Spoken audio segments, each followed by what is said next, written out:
Welcome to today's deep dive. Today we are exploring like the invisible architecture of human fear. Yeah. And more importantly, how we can actually step out of our comfortable little boats to experience some genuine life renewal. Yeah, which is something I think everyone listening can relate to on some level. Oh, absolutely. Yeah. So we're using this really fascinating sermon by Pastor Paul as our guide today, and it's centered around that famous biblical narrative of Jesus walking on water. Right, in Mark chapter 6. Exactly. So our mission for this session is to kind of map out this very specific psychological and spiritual journey, like the profound difference between simply knowing about something intellectually and truly deeply recognizing it internally. Because making that specific shift, it's often the only real way to cure our internal paralysis. Yeah, perfectly said. But okay, before we get out onto the stormy waters of the Sea of Galilee, I just have to ask you, and you listening too, have you ever seen those videos of fainting goats? Oh my gosh, yes. Those videos are like an absolute internet sensation. I mean, they're both hilarious and honestly slightly concerning to watch. They really are. If you haven't gone down this particular internet rabbit hole yet, you have to look it up later. So get this. These specific goats have a genetic condition. It's called myotonia congenita. Right. And what happens is when they get startled by like a loud noise or a sudden movement, their muscles just completely freeze up. They literally tip over like statues. Yes. Stiff as a board, legs straight in the air. And the wildest detail from our research today is that some of these goats will faint around 25 times a week without facing any genuine lethal threat. Like a door slams and they just lock up. Wow, 25 times. We laugh at the visual, sure. But from a psychological standpoint, it serves as an uncomfortably accurate metaphor for human behavior. Because evolutionarily speaking, freezing up is a terrible defense mechanism. Yet human beings experience that exact same physiological and psychological lockdown all the time. We just mostly do it on the inside, Right, like fear paralyzes us in ways that are entirely counterproductive. Exactly. We freeze up before a big test, or we hide a mistake, like quickly sweeping up a broken glass before anyone sees just because we are terrified of the consequences. Or we actively avoid serving others because we are so scared of messing up and looking foolish. Yeah, and actually, Pastor Paul shared this story in his sermon about an older woman in his congregation that perfectly illustrates this kind of paralysis. Oh, right. The greeter story. Yeah. So she was incredibly dedicated, attended every single service, but she confessed to him that she absolutely refused to speak to new visitors. Wow. Because she was terrified she would say the wrong thing, offend them, and then cause them to leave the church. And the tragic irony of her situation is that her fear of causing them to leave resulted in her doing absolutely nothing. Right. Because no one spoke to those newcomers, they felt completely unwelcome, and they left anyway. Yep, it became a self-fulfilling prophecy. Her internal paralysis didn't protect her, and it certainly didn't protect the community. It guaranteed the exact outcome she was trying to avoid. Fear makes us choose the safety of the familiar, which entirely prevents any sort of personal or spiritual growth. So true. And that stagnant comfort zone is really the core problem we're looking at today.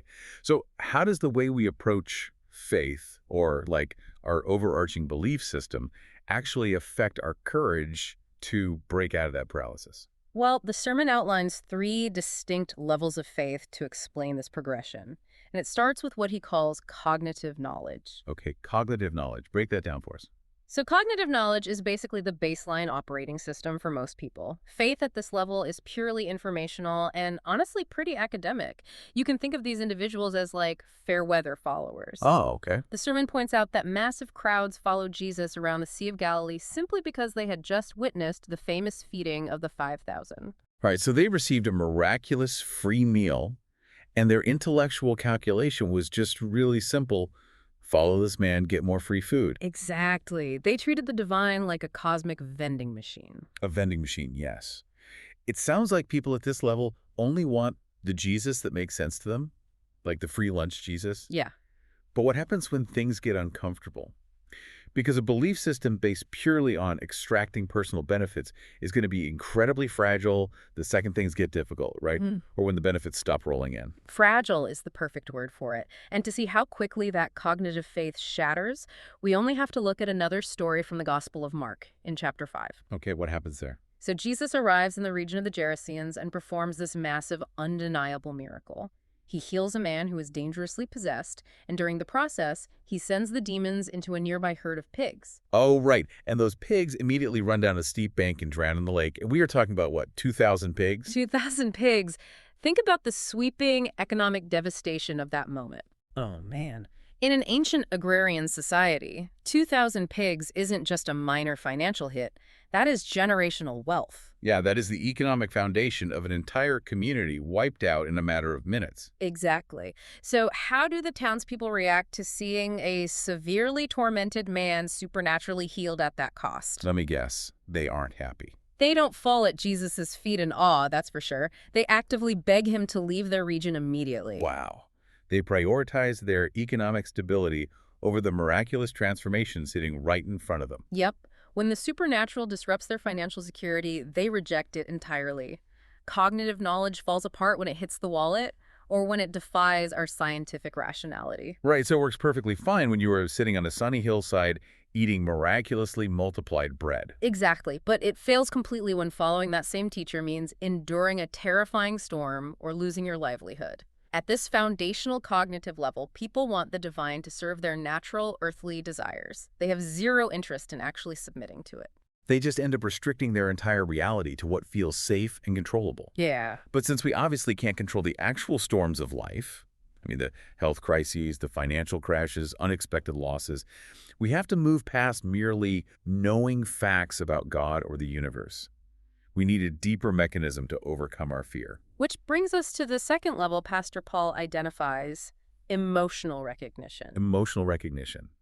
Because knowing facts about someone is a completely different neurological and spiritual universe than truly recognizing them. It really is. And the sermon highlights this incredible story from the Gospel of Luke, chapter 24, which is often referred to as the road to Emmaus. Oh, I love this. It's so good. So 2 disciples are walking along, and they're absolutely crushed by grief because Jesus has just been crucified.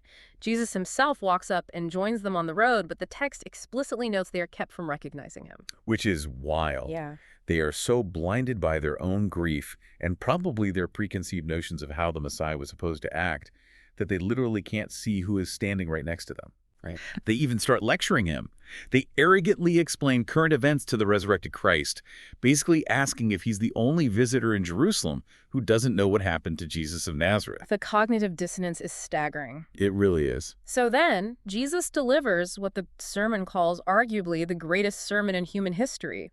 He systematically walks them through the entire Old Testament, explaining the theological necessity of everything that just happened. Wow. Yeah, Pastor Paul notes this is a better, more complete exposition than anything ever preached by the Apostle Paul, Peter, Charles Spurgeon, or Martin Luther. It is intellectual perfection. But wait, even after hearing the ultimate breakdown of theology for the perfect teacher, do they recognize him? No, they still do not know who he is. That is crazy. Perfect cognitive knowledge wasn't enough to open their eyes. The intellectual argument just didn't cure their blindness. No, it didn't. It wasn't until later that evening when they sat down at a table and Jesus broke bread with them that their eyes were finally opened. It was this deeply personal, experiential moment. The reality of who he was shifted from their heads to their hearts. And that shift to emotional recognition is the only thing that actually changes us. It's that failure to connect the head to the heart that explains exactly why the disciples are screaming in terror on the Sea of Galilee in Mark chapter 6. Okay, bring us back to the water. What's happening there? So, they're stuck in a terrifying storm in the middle of the night.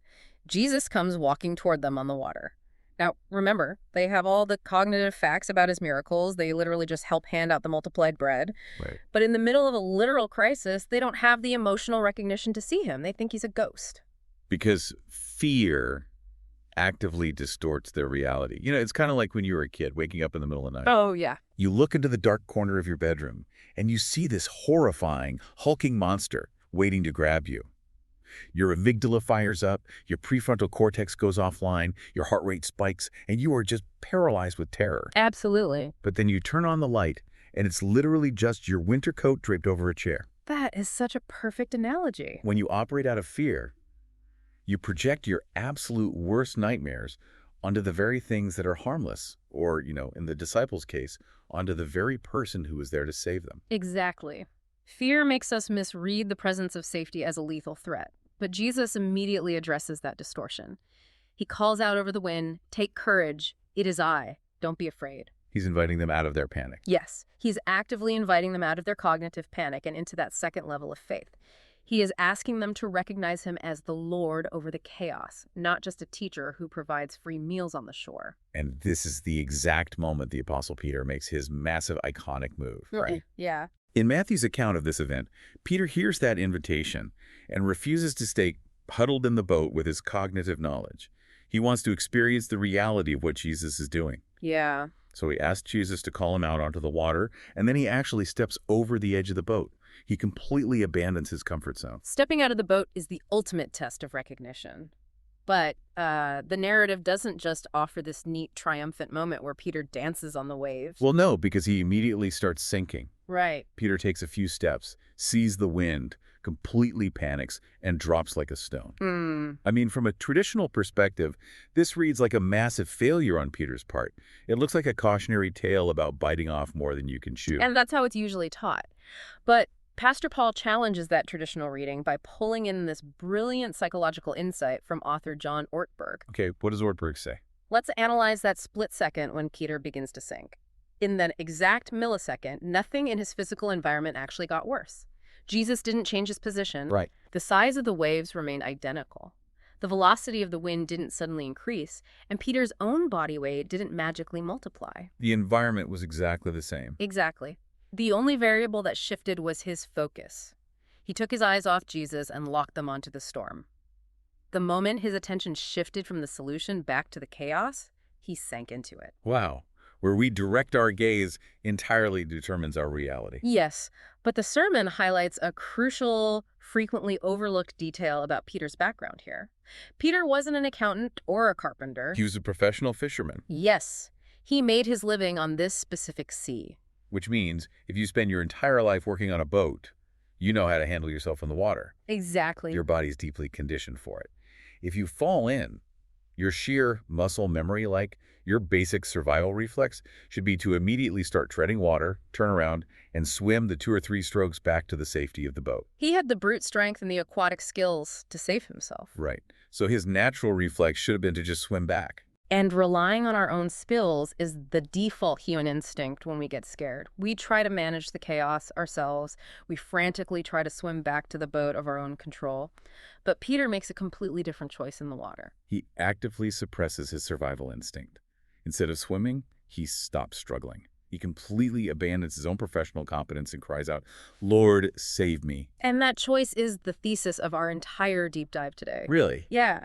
That moment wasn't a failure of faith, it was the turning point of ultimate surrender. By choosing not to swim, by choosing to cry out, instead of relying on his own impressive resume as a fisherman, Peter crossed a profound threshold. He let go. He did. He experienced a brand new, visceral dimension of rescue that none of the other disciples, the ones who played it safe in the boat, ever got to experience. Oh, that's so good. You have to let go of your own competence to actually experience the rescue.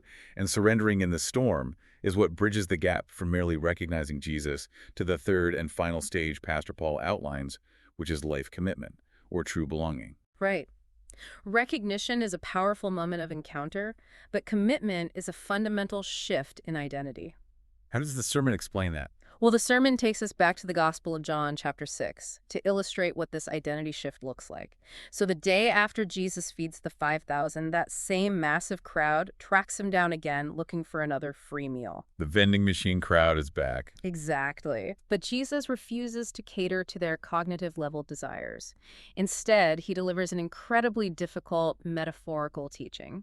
He tells them he is the bread of life, and that they must eat his flesh and drink his blood. Which, to a first-century Jewish audience, sounds completely insane and deeply offensive. Oh, absolutely.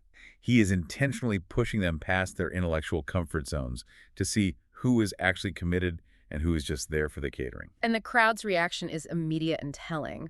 The text notes that from that moment on, many of his disciples turned back and no longer followed him. When the literal bread ran out and the spiritual teachings demanded real vulnerability, the fair-weather followers bailed. They were only invested in what they could extract from their relationship. So how does Peter, the guy who just learned to surrender in the waves, how does he react here when everyone else is leaving in droves. Well, Jesus turns to the 12 disciples and asks if they want to leave too. And Peter responds with one of the most defining statements in the text. He says, "Lord, to whom shall we go? You have the words of eternal life." To whom shall we go? Yeah. Peter has moved entirely beyond following for fringe benefits. He is declaring that his very existence is anchored to who Jesus is. It is the realization that Jesus isn't just an addition to his life to make things easier. Jesus is his life. Wow. And to explain the mechanics of this level 3 commitment, Pastor Paul introduces a rather bold analogy. Okay, what is it? Pregnancy. Wait, pregnancy. How does that relate to being a Christian?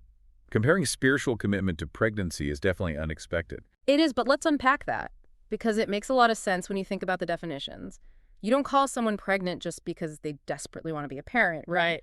Or because they start wearing maternity clothes, or even if they read a dozen books about childbirth. Because external actions do not create the condition. Exactly. The singular condition that makes a person pregnant is that there is a literal new life growing inside of them. Okay, I see where he's going with this. Yeah. In the same way, the sermon argues that true spiritual commitment isn't about the outward maternity clothes of religion. It's not about checking the boxes of tithing, attending church every Sunday, or even the physical act of baptism itself. All that external stuff is just the wardrobe of faith. It's performative if it isn't backed by something real. Yes. The defining condition of true commitment is having Christ living internally. Like, Pastor Paul references the Apostle Paul in Galatians 2:20, stating, "I no longer live, but Christ lives in me."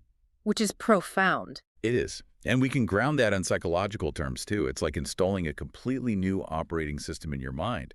Your identity becomes so fused with this new purpose that the external storms don't dictate your internal reality anymore.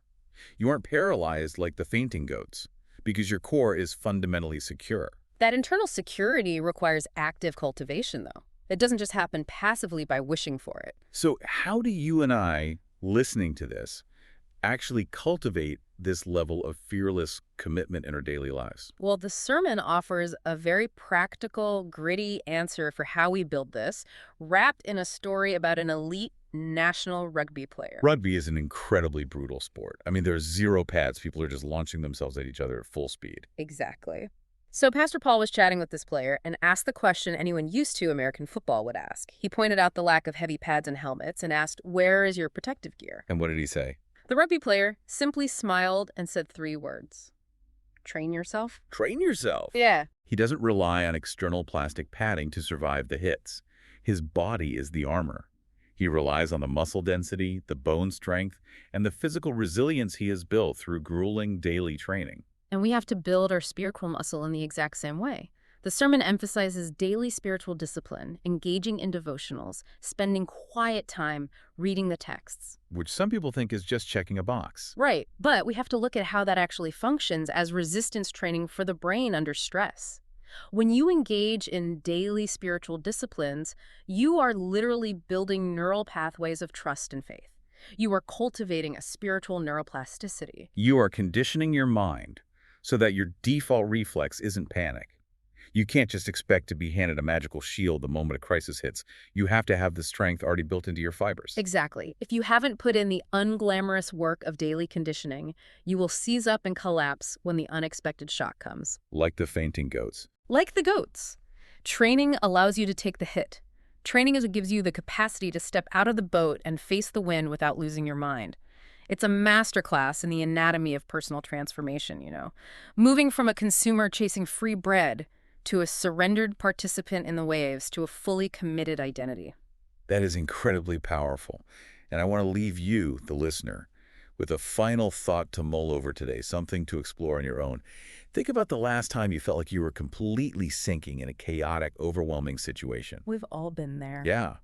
When the water was rising around you, were you frantically trying to rely on your own skills? Were you trying to swim back to the boat of your own control, using your own exhausting strength? Or did you realize that your gaze had simply shifted toward the chaos? That's the real question. Next time the wind kicks up, and it absolutely will, what would it actually look like for you to stop swimming, to surrender your desperate need for control, and to look up and see who is actually standing right there in the storm with you? That is the perspective shift that changes absolutely everything. Thanks for diving deep with us today. Keep your eyes fixed and we'll catch you next time.